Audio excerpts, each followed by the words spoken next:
जन्मना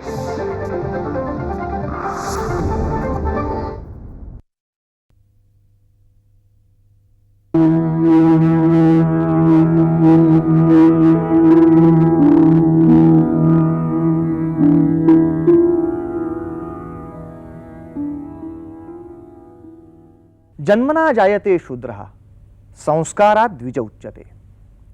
आपल्याकडे परंपरा अशी आहे की जन्माने प्रत्येकजण सामान्य असतो, संस्काराने तो मोठा ठरतो.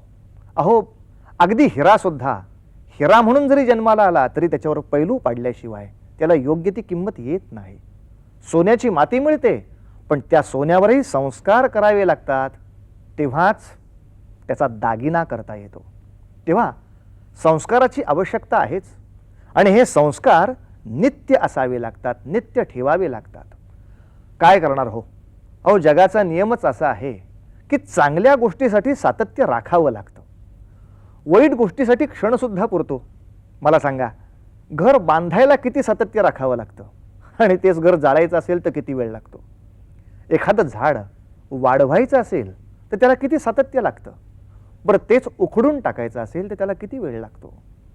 तसंच माणसाच्या आयुष्यात सुद्धा चांगुलपणा टिकवण्यासाठी फार कष्ट करावे लागतात. एखादं भांड गंजून पडावं अशी इच्छा असेल तर कष्ट करायची जरूर नाही पडत. एखाद्या कोपऱ्यात ठेवून दिलं की आपोआप ते गंजत जातं.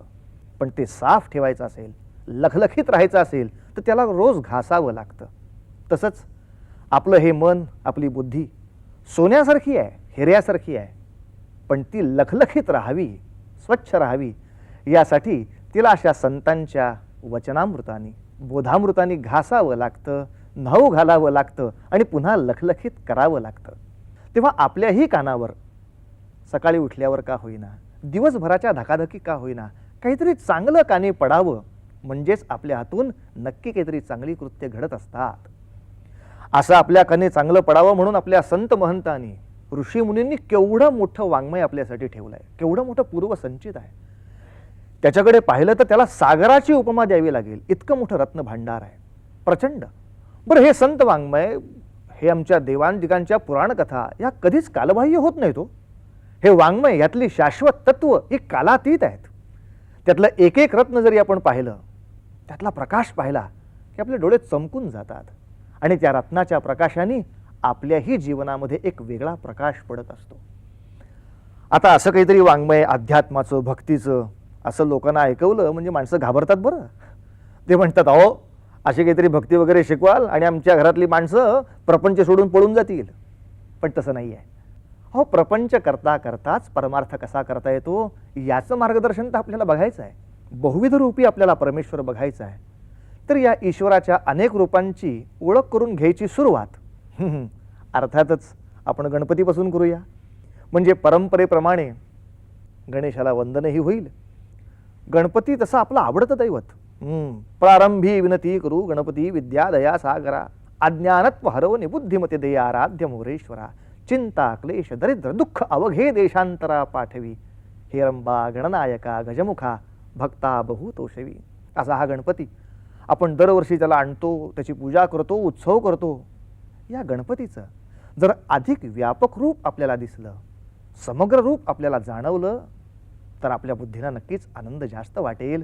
तेव्हा रामदास स्वामींनी गणाधीश जो ईश सर्वा गुणांचा, मुळारंभ आरंभ तो निर्गुणाचा, या श्लोकातून जे आपल्याला गणपतीचं रूप सांगितलंय तेच आता आपण व्यापक स्वरूपात उलगडून पाहूया आणि त्या गणेशाला मनोभावे वंदन करूया.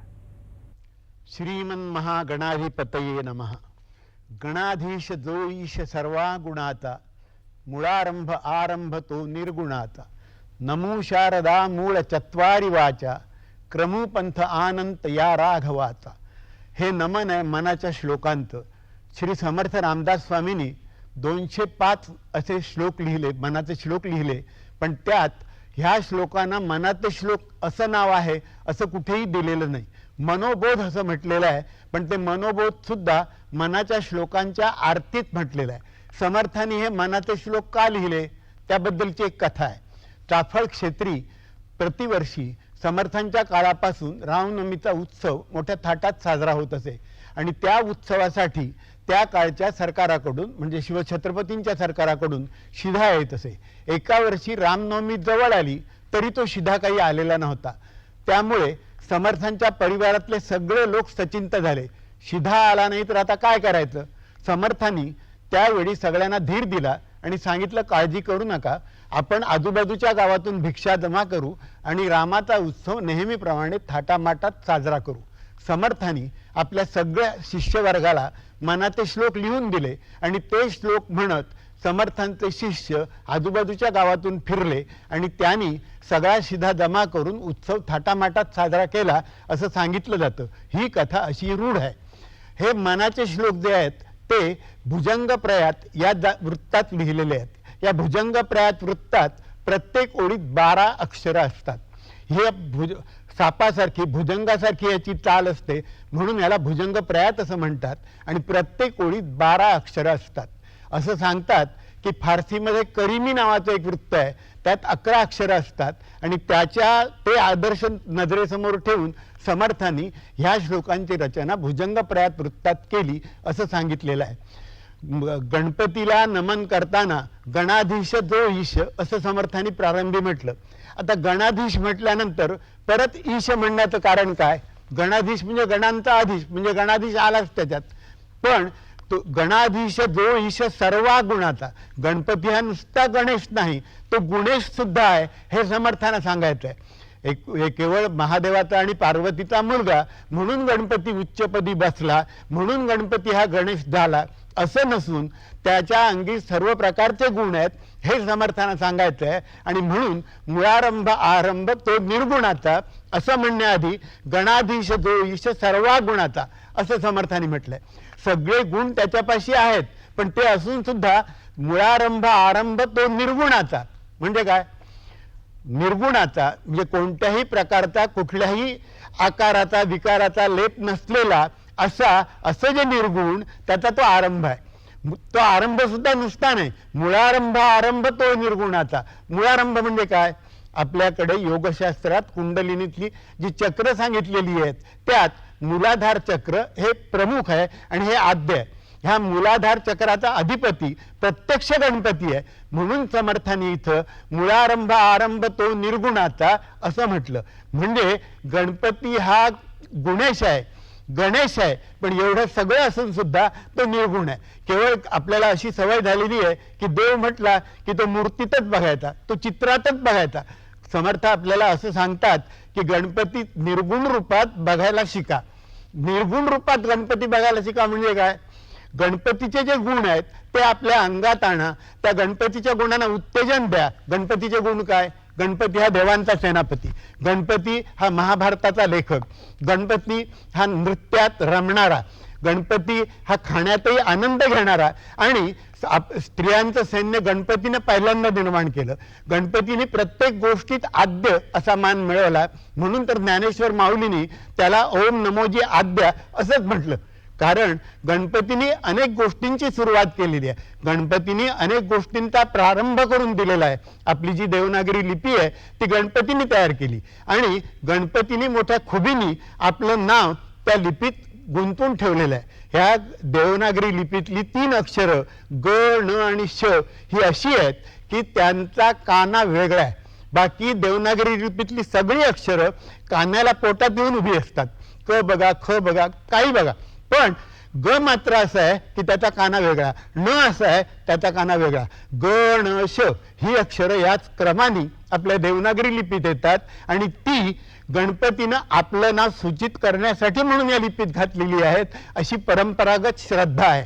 गणपती हे दैवत लोकांच्या उपयोगी पडणारं, लोकांना मदत करणारं असं आहे. तो विद्येचा देव आहे, तो कलेचा देव आहे. जर तुम्हाला आयुष्यात सुखी व्हायचं असेल, सुखी जीवन जगावायचं असेल तर गणपतीनं एक आदर्श आपल्या नजरेसमोर ठेवलेला आहे आणि तो समर्थ आपल्याला सूचित करतात. गणाधीश जो ईश सर्वा गुणाचा मुळारंभ आरंभ तो निर्गुणाचा असं म्हणून. नमो शारदा मूळ चत्वारी वाचा ही ह्या नमनातली 3री ओळ आहे. शारदा म्हणजे सरस्वती, तिला का नमन करायचं. 4 वाचांची 4 वाचा आहेत. परा पश्यंती मध्यमा वैखरी ह्या 4 वाणींबद्दल लिहिताना समर्थांनी असं म्हटलंय नाभीपासून उन्मेष वृत्ती तेची परा जाणिदे श्रोती ध्वनिरूप पश्यंती हृदयी वसे. कंठापासून नाद झाला मध्यमा वाचा बोली दे त्याला उच्चार होता अक्षराला वैखरी बोली दे. हे समर्थांनी सांगितलेलं असलं तरी परापश्यंती मध्यमा वैखरी ह्या वाणींबद्दल अनेकांनी अनेक प्रकारे सांगितलेलं आहे. त्यांची अनेक चिन्ह अनेक स्थानं सांगितलेली आहेत. तुम्हाला एक गंमत सांगतो. स्टीफन हॉकिन्स नावाचे शास्त्रज्ञ अलीकडेच भारतात येऊन गेले. त्यांची वैखरी म्हणजे वाणी बोलत नाही, पण संगणकाच्या आधाराने ते त्यांना जे काही बोलायचं असेल ते शब्दात व्यक्त करत होते. संगणकातून तो आवाज येत होता. म्हणजे ते आपली मध्यमा वाणी त्यासाठी वापरत होते असं आपण म्हणू शकू. आपल्याकडे जुन्या ग्रंथातून ह्या वाणीबद्दल खूप विचार केलाय. एकूण वाचाशक्तीचं अधिष्ठान काय आणि वाचाशक्तीचा प्रभाव काय ह्याबद्दल जुन्या ग्रंथातून खूप विचार केलेला आहे, खूप उहापोह केलेला आहे. पण दुर्दैवाने आता आपण त्याचा जास्त विचार करत नाही. समर्थांनी मात्र शारदेला वंदन करताना ह्या चारही वाण्यांची ती अधिष्ठात्री देवता आहे म्हणून असं म्हटलं, नमो शारदा मूळ चत्वारी वाचा क्रमुपंथ आनंत या राघवाता. शारदेला वंदन करूया आणि प्रभू रामचंद्रांनी ज्या रस्त्याचा ज्या मार्गाचा अवलंब केला त्या मार्गाने म्हणजे सत्यावर निष्ठा, आईबापांच्यावरती प्रेम, कुटुंबाची काळजी ह्या सर्व गोष्टींचा आधार घेत घेत यांना साथ देत आपण आपलं आयुष्य पुढे आक्रमण करूया. गणेशाचं केवढं व्यापक दर्शन आहे हे. अहो, गणेश, गुणेश ही आपण नावं नुसती त्या गणपतीची ऐकत होतो, पण त्यातलं गुणेशत्व म्हणजे काय हे किती नेमकंपणे आज आपल्याला कळलं. मला सांगा, योगशास्त्रामध्ये या गणपतीचं काय महात्म्य आहे तेही आपण आज जाणून घेतलं. नृत्याचा विशारद असलेला असा गणेश, इतकंच नव्हे तर मोदक खाण्यापासून सगळ्या खाद्यपदार्थात रुची घेऊन रसिकपणा जागवणारा असा हा गणेश. आपण गणपतीचं एवढं मोठं व्यापक दर्शन घेतलं हे आपल्या ज्ञानात नक्कीच भर टाकणारं असतं, आपल्या बुद्धीला आनंद देणारं असतं.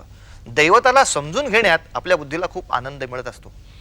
काही लोकांची कल्पना अशी असते की देवादिकांच्या गोष्टी, संस्काराच्या गोष्टी या फक्त लहान मुलांनी ऐकाव्यात, लहानपणी ऐकाव्यात. पण का हो, ज्ञान मिळवण्याचा अधिकार आपल्याला काय फक्त लहानपणीच असतो?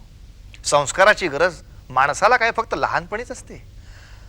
मोठेपणी आपल्या हातून काही चूक होणारच नाही, आपल्या हातून काही पातक होणारच नाही असं थोडीच असतं. तेव्हा संस्काराची गरज सतत असते. या देवादिकांच्या कथा आपल्या ज्ञानामध्ये खूप मोठी जमा टाकत असतात. खरंच मंडळी, आपण पैशाचा जमा खर्च रोज लिहितो, पण आपल्या ज्ञानाचा जमा खर्च सहसा आपण कधी लिहित नाही, आपण तो लक्षात ठेवत नाही. ज्ञानाचा जमा खर्च हा जर लक्षात ठेवला तर आपली आध्यात्मिक प्रगती किती झाली हे आपल्याला नीटपणे तपासता येतं बरं का. पैशाच्या जमा खर्चात आपल्याला काय दिसतं? आपण काय कमावलं, आपण काय गमावलं, ठीक आहे, मिळवलं आणि गमावलं इतकंच आपण त्या जमा खर्चात पाहतो. पण ज्ञानाच्या जमा खर्चात आपण ते पाहतो की आपण काय कमावलं. लक्षात घ्या मंडळी, मिळवणं आणि कमावणं या शब्दामध्ये थोडा फरक आहे बरं. आपण खाद्यपदार्थ खायला मिळवतो आणि आपण व्यायाम करून तब्येत कमावतो. खाद्यपदार्थ आज खाल्ले संपला विषय, पण कमावलेली जी गोष्ट आहे ती आयुष्यभर आपल्याला पुरत असते, ती लाभ देत असते. तेव्हा ज्ञान त्याला कधी नाश नाही, ते नाशिवंत नाहीच. त्यामुळे ज्ञान आपल्याला सांगतं आम्ही काय कमावलं. खरंच या रामदास स्वामींच्या श्लोकामधून आपल्याला शारदेचं वंदन तर झालंच, चार वाणी कोणत्या तेही समजलं, पण त्याचबरोबर राघवाचा पंथ म्हणजे कोणता हेही फार उत्तम तऱ्हेनं आपल्याला समजून घेतलं गेलं. कारण काय होतं की रामनवमीचा उत्सव करणं, दासनवमीचा उत्सव करणं, बस आमच्या दृष्टीनं राघवाचे एवढेच पंथ आम्हाला माहीत असतात. पण नाही, सत्यावरची निष्ठा, आपल्या अन्यायाविरुद्ध झगडण्याची असलेली अंगातली वीरश्री, रामायणातला त्या रामचंद्रांचा अंगी असलेला बंधुभाव तो जागवणं हा खरा राघवाचा पंथ आहे. काही योगायोग आहे पहा. या रामदास स्वामींच्या श्लोकानंतर आपण ज्ञानेश्वर माऊलींचा एक अभंग ऐकणार आहोत. योगायोग कशा अर्थाने म्हटलो ते सांगतो, पण तरी सुद्धा राघव, राम, शारदा, गणेश अशी वेगवेगळी रूपं पाहिल्यानंतर उगाच आपल्याला काही वेळेला भ्रांती पडते, अरे इतक्या विविध रूपामध्ये जो आहे तो परमेश्वर, का या सगळ्यांना सामावून घेणारा तो परमेश्वर? अशी कशाला भ्रांती पडायला हवी म्हणून माऊली आपल्याला समजावतात, काही काळजी करू नकोस, तुझं सगुण म्हणो की निर्गुण रे, सगुण निर्गुण एक गोविंदू रे. राघवाची किंवा परमेश्वराची अशी 3 रूपं आपण पहिल्या श्लोकात पाहिली, म्हणून याला हा अभंग सुद्धा चपखल जमणार आहे. पण योगायोग जे म्हटलो तो या गोष्टीसाठी की आपल्या उपास्य दैवताच्या जन्मकाळचाच मुहूर्त साधून आपला जन्म व्हावा, असं भाग्य जगातल्या कोणाही दुसऱ्या संतांना मिळालेलं नाही, कोणालाही नाही. पण ज्ञानेश्वर माऊली मात्र भगवान गोपाळकृष्णांची भगवद्गीता प्राकृतात ज्ञानेश्वरीत आणणार, तर त्यांना असं भाग्य मिळालं की त्यांचा जन्म कृष्णाष्टमीच्या वेळेला व्हावा, श्रावणातल्या अष्टमीच्या रात्री कृष्णजन्माच्या वेळी व्हावा. रामकथा साता समुद्रा पहिल्याड यावी असं ज्या रामदासांनी ठरवलं, त्यांचा जन्म टळटळीत दुपारी चैत्र नवमीला व्हावा. खरंच विलक्षण योगायोग. यात काही दैवी नेमानेम असतील का? कल्पना नाही. पण हा योगायोग सुद्धा जुळवून आणणारा तो एक गोविंदू रे. महाराष्ट्राच्या संत मंडळीमध्ये ज्ञानेश्वर महाराज हे मुकुटमणी आहेत. ज्ञानदेवे रचिला पाया, उभारिले देवालया. ईश्वराच्या अस्तित्वाची परिपूर्णतेने जाणीव असलेले संत. ईश्वराचं स्वरूप, परमात्म्याचं स्वरूप 2 रूपांनी प्रगट होतं. एक सगुण आहे, एक निर्गुण आहे. एक दृश्य आहे, एक अदृश्य आहे. एक स्थूळ आहे, एक सूक्ष्म आहे. एक आकार आहे, एक निराकार आहे. आणि या दोन्हीचे एकीकरण कसं आहे हे ज्ञानेश्वर महाराज या अभंगातून आपल्याला सांगत आहेत. तुझं सगुण म्हणो की निर्गुण रे, तुझं सगुण म्हणो की निर्गुण रे.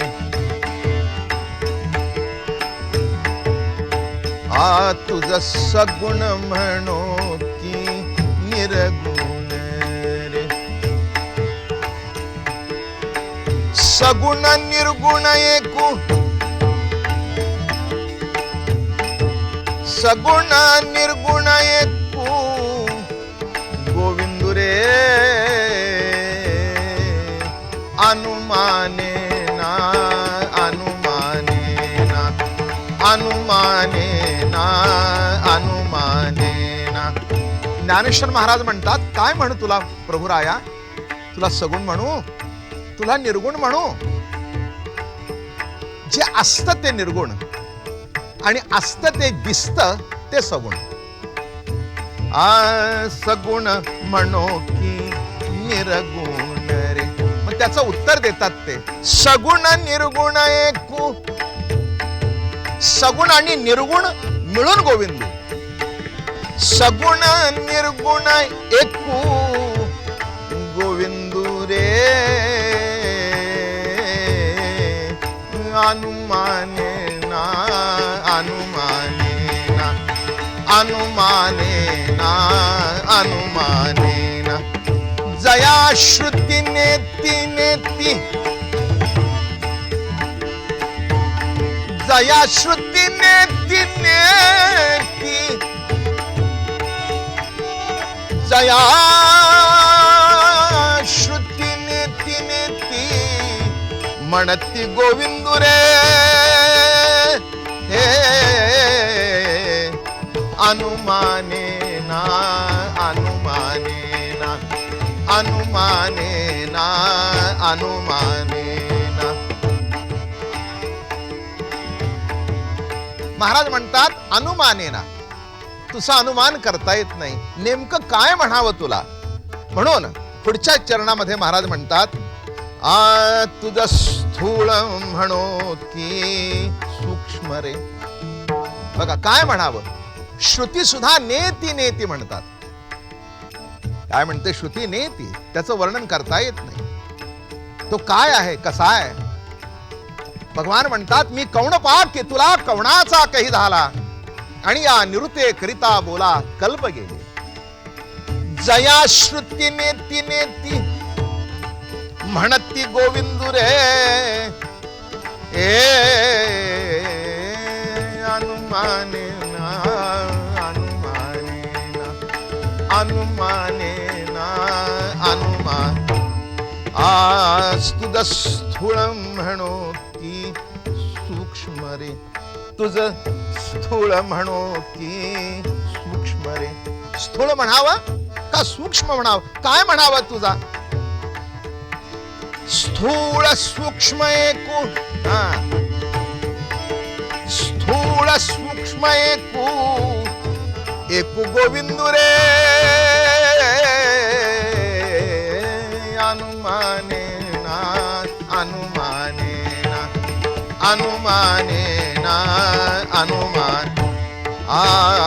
तुझ आकार म्हणो की निराकार रे प्रभुराया पांडुरंगा तुला काय म्हणू तुला आकार म्हणू तुला निराकार म्हणू काय म्हणू नाही असंच म्हणतो आकार निराकार एकू आकार निराकार एकू एकू गोविंदू रे अनुमाने ना अनुमान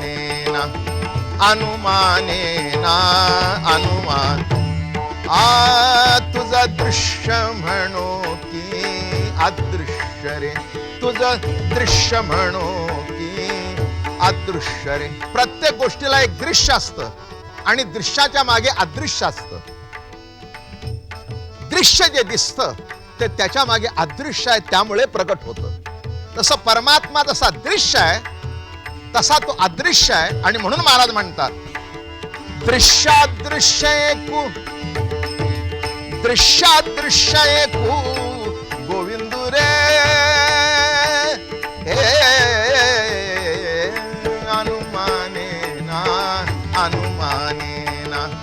अनुमाने ना जया श्रुती नेती नेती श्रुती नेती नेती म्हणती गोविंदू रे म्हणती गोविंदू रे अनुमाने ना अनुमान श्रुतीला सुद्धा ज्याचं अनुमान करता आलं नाही त्याचं ज्ञानेश्वर महाराज आपल्या ऐश्वर्याने शब्दाच्या ऐश्वर्याने भक्ती प्रेमाने वर्णन करतात निवृत्ती प्रसादे ज्ञानदेव बोले कोणी म्हणेल अहो वेदाला श्रुतीला अनुमान करता येत नाही तुम्ही कसं बोलता निवृत्ती प्रसादे ज्ञानदेव बोले बाप रखुमा देवी वारू सगुण निर्गुण स्थूल सूक्ष्म आकार निराकार दृश्यादृश्य कोण बाप रखुमा देवी वारू विठ्ठलू रे विठ्ठलू रे विठ्ठलू रे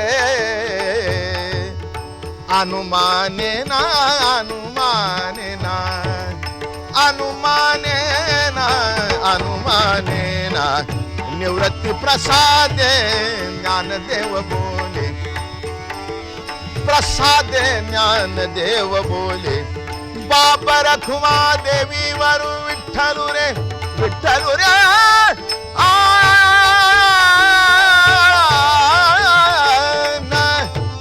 बाप रखुमा देवी वरु विठ्ठलू रे अनुमाने ना अनुमाने ना अनुमाने ना अनुमाने ना अनुमाने ना